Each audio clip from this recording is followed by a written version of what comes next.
Hello and a very warm welcome to Meghan and Harry News YouTube channel. Hi, I am Alex, I hope all is well with you. Last night the CNN interview aired and there is much talk about what Harry said about Camilla.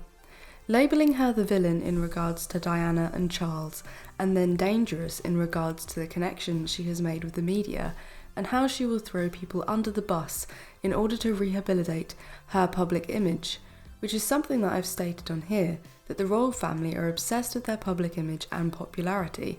It is what drives them. They live in a bubble and obsess over their public image and popularity, which they believe is all about how they are represented in the media. She was the villain.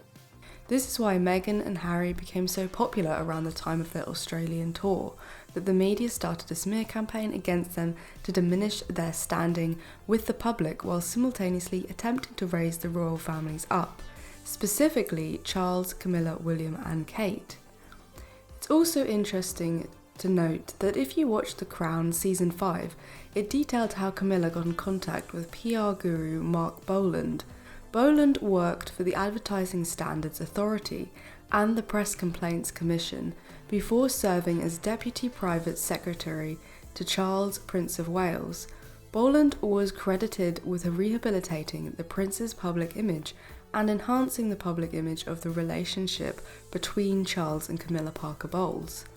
In the wake of what happened with Diana, that was his task, to make the public forget about how badly the royal family treated Diana and try and get Camilla back in the public's good books, or just get them to forget what had happened.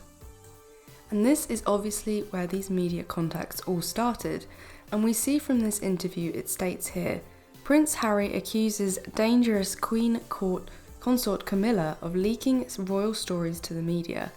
So in the Netflix documentary, we saw Meghan and Harry talking about the royals planting stories or leaking stories, and this accusation was not aimed at anyone specifically, it was also aimed at the royal rota, that being the reporters who work for the media and have connections with the firm, or the royal family's PR, but nobody was mentioned specifically. We've seen Kate and William's PR team accused in the past by other reporters, also Charles. I think personally they are all in bed with the devil, as Harry states in this interview. Speaking to CBS's 60 Minutes Sunday, Prince Harry accused Camilla, Queen Consort, of leaking stories about the family to the British media as part of her campaign to rehabilitate her image. He said he hadn't spoken with his brother Prince William and his father King Charles III for a while, adding that the ball is very much in their court when asked about the possibility of reconciliation. But speaking on 60 Minutes with Anderson Cooper, Prince Harry spoke about the royal family's mistrust of his wife Meghan Markle, allegedly sparked by her being American and actress, divorced, black, before joking she must be a witch. Mr. Cooper put it to the Duke that his family dynamic was like Game of Thrones without dragons, but Harry replied, "I don't watch Game of Thrones, but there's definitely dragons, and that's again the third party, that is the British press."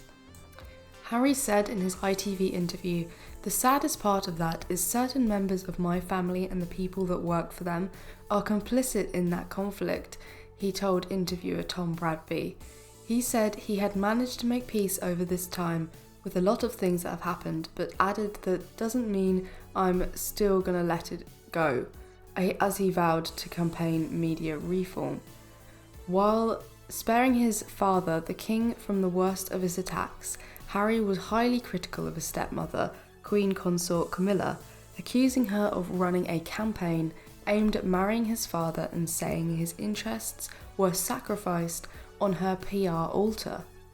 While denying his comments were scathing, he accused Camilla of leaking private conversations with his brother and said that to rehabilitate her own image she had got in bed with the devil. That made her dangerous because of the connections that she was forging within the British press, and there was open willingness on both sides to trade information, and with a family built on hierarchy and with her on the way to being Queen Consort, there's gonna be people or bodies left in the street because of that, he told Anderson Cooper on CBS's 60 Minutes. If you need to do that or you want to do that, that's up to you. But the moment that rehabilitation comes at the detriment of others, me, other members of my family, then that's where I draw the line. He also took another thinly veiled swipe by suggesting Camilla, who has campaigned on domestic violence issues, had remained quiet following comments made recently about his wife by Jeremy Clarkson, the former Top Gear star. Harry said it was horrific, hurtful and cruel towards his wife, and it had also encouraged other people around the UK and around the world, men particularly, to go and think that it's acceptable to treat women that way. But the silence is deafening, to put it mildly, so I think we've gone from this being like, just my personal, whatever you want to call it, to way, way bigger than us. So it's interesting to see Camilla being mentioned here. I do believe that the initial media connections and practices that were used post Diana by Camilla and Charles has now grown into a monster group of spin doctors using technology. If you recall the New York Times post on bots being used on Kate and William's Instagram account, they claimed bots were used to boost numbers, to boost likes, and we also noticed while that was going on, there was an online army of people who were doing the opposite to the Sussex Royal Instagram account, users and bots posting negative comments, and then having an army of bots or users to vote the negative comments up so that they featured at the top, which would make a casual viewer look at their account and make them believe that they were unpopular. So there are many dirty tricks being played and many media campaigns, not only in newspapers but also on social media and social media influencers. Let me know your opinion in the comments and I'll see you in the next video.